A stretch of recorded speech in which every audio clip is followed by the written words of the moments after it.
Good evening everyone. उम्मीद है आपकी तैयारी अच्छी चल रही होगी।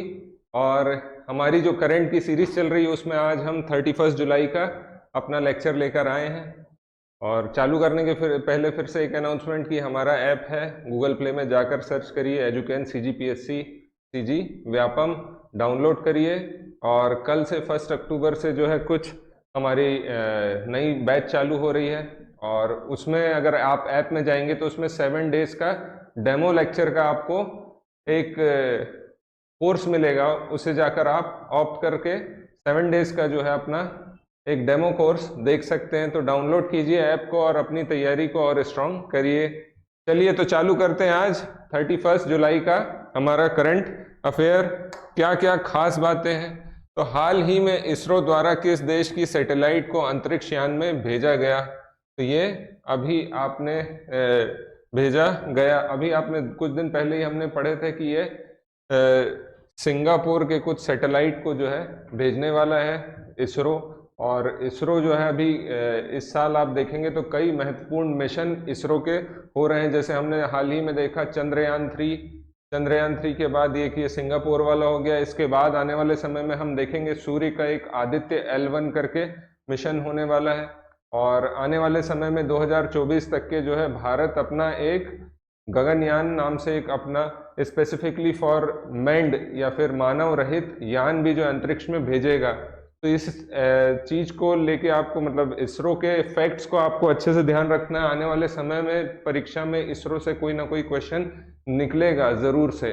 और साथ में याद रखेंगे कि भारत से अभी तक के कोई व्यक्ति अंतरिक्ष गया है तो जरूर ध्यान रखेंगे राकेश शर्मा जी जो गए हैं, एकलौते व्यक्ति हैं जो स्पेस की यात्रा पे गए हैं। रशिया की जो स्पेस एजेंसी है उसकी द्वारा, और उसका और भारत का एक कुछ समझौता हुआ था, उसके तहत राकेश शर्मा उस एजेंसी के साथ जो है अपनी स्पेस की यात्रा में गए थे। तो ध्यान रखेंगे। आगे इसरो के संबंध में हेडक्वार्टर कहाँ है, तो कर्नाटक के बेंगलुरु में है। इसके अलावा हमने देख लिए थे इनका स्पेस सैटेलाइट लॉन्चिंग सेंटर कहाँ पर है, तो वो श्रीहरिकोटा में है। इसके बारे में डिस्कस कर चुके हैं पहले भी। अध्यक्ष वर्तमान में कौन है, कई बार ऐसे क्वेश्चन पूछे जाते हैं कि कौन अध्यक्ष है, तो श्री S सोमनाथ है। 1962 के दशक में जो है भारत ने अपना अंतरिक्ष कार्यक्रम जो है लॉन्च किया था, और उस समय उसको इनकोस्पार नाम से जाना जाता था।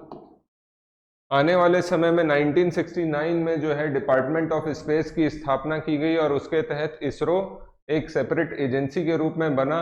और 1969 से जो है इसरो के नाम से इसे जाना जाता है, 1969 से। तो इसे ध्यान रखेंगे। इसरो के 6 प्रमुख जो हैं केंद्र हैं, तो विक्रम साराभाई स्पेस सेंटर ये कहाँ पर है, तो तिरुवनंतपुरम केरला में है। इसके अलावा जो उपग्रह केंद्र है ये बेंगलुरु कर्नाटक में है। सतीश धवन अंतरिक्ष केंद्र, यहाँ से मैक्सिमम जो है सैटेलाइट लॉन्च होते हैं, तो श्रीहरिकोटा यहाँ आंध्र प्रदेश में है। आगे देखते हैं इसमें और क्या चीजें हैं। तो द्रव्य नोदन प्रणाली केंद्र लिक्विड प्रपल्शन सिस्टम सेंटर ये कहाँ पर है, तो तिरुवनंतपुरम बेंगलोर और महेंद्रगिरी में स्थित है।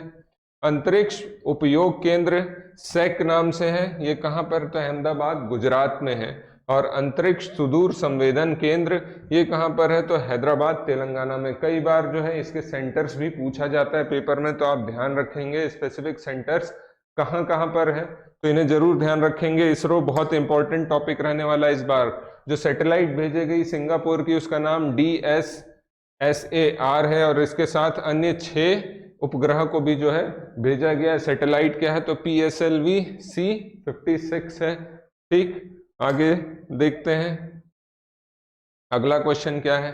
विश्व का पहला multi sensor earth observation satellite किसके द्वारा लॉन्च किया जाएगा, तो गैलेक्स आई एरोस्पेस कंपनी के द्वारा जो है ये लॉन्च किया जाएगा। अब ये गैलेक्स आई एरोस्पेस कंपनी क्या है, तो ये एक स्टार्टअप है भारत का, और चेन्नई बेस्ड स्टार्टअप है गैलेक्स आई।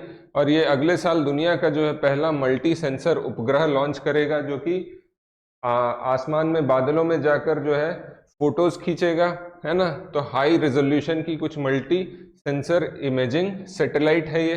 तो इसे जरूर ध्यान रखेंगे। ये पहला ऐसा प्राइवेट सेक्टर या स्टार्टअप होगा जो ऐसा काम करने वाला है भारत में। आगे देखते हैं, इसके अलावा छत्तीसगढ़ हाई कोर्ट में किस एडिशनल जज को स्थायी जज के रूप में नियुक्त किया गया है? तो ये दो ऑप्शन तो नहीं है, आपको पता है रमेश सिन्हा जी हमारे अभी तत्कालीन जो चीफ जस्टिस हैं, और दीपक कुमार तिवारी जी को जो है नियुक्त किया गया है एक स्थायी जज के तौर पर। आगे देखते हैं इन्हीं के बारे में कुछ जानकारी, क्या विशेष दिया है। तो माननीय मुख्य न्यायाधीश श्री रमेश सिन्हा द्वारा जो है दीपक कुमार तिवारी जी को छत्तीसगढ़ हाई कोर्ट में स्थायी जज के रूप में नियुक्त करने के लिए शपथ दिलाई गई, ठीक, दिलाई जाएगी। और नियुक्ति कब इनकी एडिशनल जज के तौर पर नियुक्ति हुई थी कब? तो 8 अक्टूबर 2021 को। और छत्तीसगढ़ के हाई कोर्ट के बारे में जैसे आपको पता है बिलासपुर में स्थित है, और ये भारत का 19वां हाई कोर्ट है। कमेंट करके बताएंगे कि कितने हाई कोर्ट आज की स्थिति में भारत में, जरूर ध्यान रखेंगे। और सबसे लेटेस्ट कहाँ खुला है या खुलने वाला है, इसे जरूर ध्यान रखेंगे। एशिया का सबसे बड़ा हाई कोर्ट है बिलासपुर का। आगे देखते हैं, फीफा वुमेन्स वर्ल्ड कप 2023 की मेजबानी कौन देश कर रहा है? ये टॉपिक भी हम डिस्कस कर चुके हैं इस बार। ये हाल फिलहाल की एग्जाम में इससे भी कोई ना कोई क्वेश्चन निकल कर जरूर आ सकता है। FIFA football world cup 2020 women's category में अगर देखें इसका आयोजन कहाँ किया जा रहा है, तो ऑस्ट्रेलिया और न्यूजीलैंड में किया जा रहा है। तो अभी कुछ खास चीजें हमें इसमें देखने को मिली। खास बात यह देखने को मिली कि किसी महिला खिलाड़ी के द्वारा हैट्रिक गोल दागे गए। तो ये कौन प्लेयर हैं उनके बारे में हम जानते हैं। तो 1951 में पहली बार इसका आयोजन, पहले कुछ देख लेते हैं कि चीन में हुआ था। चीन से जो है ये हर 4 साल बाद जो है इसका आयोजन किया जा रहा है। और इस बार जो है कुल 32 टीमें हैं। पुराने वीडियो में हमने इसका जो ड्यूरेशन है, कब से कब तक खेला जाएगा, ये भी शेयर कर लिया, उसे ध्यान रखेंगे। नॉर्वे की जो प्लेयर है सोफी रोमन हॉग, इनने जो है हैट्रिक गोल लगाए हैं, ध्यान रखेंगे। नॉर्वे की प्लेयर है ये, ठीक। इससे पहले ब्राजील की एरी बोर्गेस ने जो है हैट्रिक बनाई थी। साथ में इसके आपको एक दो चीज और ध्यान रखना है, जो इस बार कौन बालेंडियोर या फिर जो फुटबॉल का सबसे प्रमुख पुरस्कार मिलता है, चाहे वो मेल कैटेगरी में हो या फीमेल कैटेगरी में हो, वो आपको ध्यान रहना चाहिए किसे दिया गया था, या परीक्षा तक जब भी पहुंचेंगे तो किसे दिया गया ये आपको ध्यान रहना चाहिए, ठीक। और जो खास प्लेयर हैं, जो फेमस प्लेयर हैं आज की डेट में, किस क्लब से खेल रहे हैं वो भी आपको पता रहना चाहिए। चलिए, वर्ल्ड एक्वेटिक चैंपियनशिप किस देश में इसका आयोजन हो रहा है? तो इसका आयोजन हो रहा है जापान में। अब ये क्यों इसको हमने देखना है, तो ये इसलिए देखना है क्योंकि यहाँ पे भी एक रिकॉर्ड टूटा है। एक महिला तैराक है जिनका नाम है कैटी लेडेकी, ये कहाँ की है? तो अमेरिका की है। और रिकॉर्ड ये टूटा है कि इनने जो है 16वां गोल्ड मेडल प्राप्त किया है, और इंडिविजुअल तौर पर जो है एक वर्ल्ड रिकॉर्ड बन गया है। और इनने जो है स्विमिंग के स्पोर्ट्स में अगर देखें तो सबसे ज़्यादा जो फेमस प्लेयर रहे हैं जिनका नाम है माइकल फेल्प्स, उनका भी रिकॉर्ड तोड़ दिया। इंडिविजुअल लेवल पर इनने जो है 16 गोल्ड मेडल जीते हैं। तो ध्यान रखेंगे 800 मीटर फ्री स्टाइल में इनने गोल्ड मेडल जीता। अब अगर पूछा जाए कि कहाँ पर इसका आयोजन किया जा रहा है वर्ल्ड एक्वेटिक चैंपियनशिप्स का, तो फुकुओका जापान में इसका आयोजन किया जा रहा है, वर्ल्ड एक्वेटिक चैंपियनशिप। आगे देखते हैं, सैटेलाइट इंटरनेट सर्विस स्टारलिंक किसकी कंपनी है? तो ये कंपनी है इलॉन मस्क की। तो अब ये सैटेलाइट इंटरनेट सर्विस क्या है? आज की डेट में हमारे पास जैसे इंटरनेट सर्विस जो प्रोवाइड होती है, अगर फ़ोन पर देखें तो कहाँ से आ रही है? हमको सैटेलाइट्स के थ्रू आ रही है। इसके अलावा अगर हम देखें कि आपके जितने भी OFC केबल या फिर फाइबर आ रहा है, ये सब क्या वायर्ड आ रहे हैं। तो ये दो टेक्नोलॉजी हैं। तो जो ये सैटेलाइट बेस्ड है, ये सैटेलाइट बेस्ड का एक पूरा कॉन्स्टलेशन रेडी कर रहे हैं कौन? Elon Musk. और इसमें लगभग आज की स्थिति में 4500 सैटेलाइट शामिल है, और 50 से ज़्यादा देशों तक जो है इनकी पहुंच हो चुकी है। तो क्या है स्टारलिंक, इसके बारे में जानते हैं।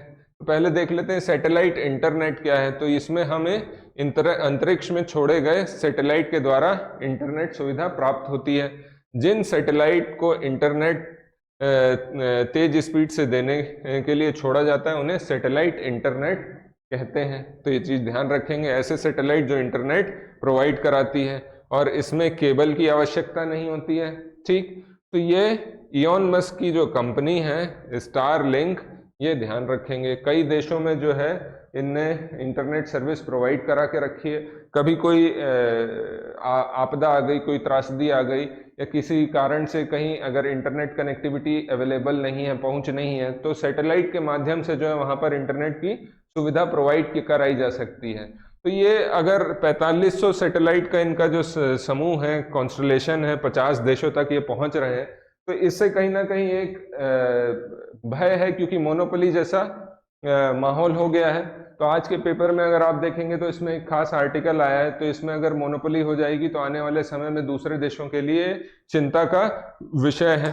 मान लीजिए कि अमेरिका से किसी देश का युद्ध हो जाता है, या कोई ऐसी स्थिति हो जाती है कि अमेरिका अगर स्टारलिंक का नेट बंद करा दे, तो जो सामने वाला देश है उसके लिए मुसीबत खड़ी हो सकती है। साथ में अब यही चीज निकली है, तो जो एक नेविगेशन सिस्टम है, तो भारत जैसे, खैर अभी तो हम पढ़ रहे थे स्टारलिंक, लेकिन सैटेलाइट के ऊपर ही जो बात निकल रही है, तो उसी के आधार पर मैं बता दे रहा हूँ। नाविक क्या है ये नाविक? तो नेविगेशन विथ इंडियन कॉन्स्टलेशन, ध्यान रखेंगे। जैसे आज की डेट में आप सब मोबाइल में जीपीएस सर्विस का इस्तेमाल करते हैं, जीपीएस सर्विस से जो है आप अपना नेविगेशन गूगल मैप प्रारंभ करके सारी चीज़ आप देख सकते हैं। तो वैसे ही जो है ये यूएस का है, वैसी एक सर्विस जो है भारत भी चालू कर रहा है। अभी 7 सैटेलाइट्स लगभग जो है भारत ने अंतरिक्ष में भेज दी है, और इसके आधार पर हमारा भी खुद का एक नेविगेशन सिस्टम रेडी हो जाएगा। इसी तरह अगर देखा जाए तो रशिया का भी एक है जिसका नाम है ग्लोनास, यूरोप का है गैलीलियो। ऐसे कई सारे नेविगेशन सिस्टम है, तो ये भी ध्यान रखेंगे। हालांकि ये स्टारलिंक से अलग टॉपिक है, फिर भी इसे ध्यान रखेंगे। चलिए, तो ये कुछ हो गए हमारे आज 31 जुलाई के करंट अफेयर। उम्मीद है आपको इससे कुछ ना कुछ खास चीज़ें जानने को मिली होंगी। अपनी तैयारी पुख्ता करते रहिए, रोज़ अभ्यास करिए। संडे का दिन ऑफ रहता है, हम संडे को करंट नहीं डाल रहे हैं, तो संडे के दिन आप रिवीजन कीजिए जितनी चीज़ें हो गई हैं। और साथ में ऐप में कल से नया हमारा पीएससी का बैच चालू हो रहा है, तो उसके पैरेलल वीडियो डलते जाएंगे, लाइव लेक्चर्स भी रहेंगे, रिकॉर्डिंग लेक्चर्स भी रहेंगे। 7 दिन का डेमो कोर्स है, तो फ्री ऑफ कॉस्ट है, उसे जाकर देखिए और ज्वाइन करिए। तो thank you very much, all the very best.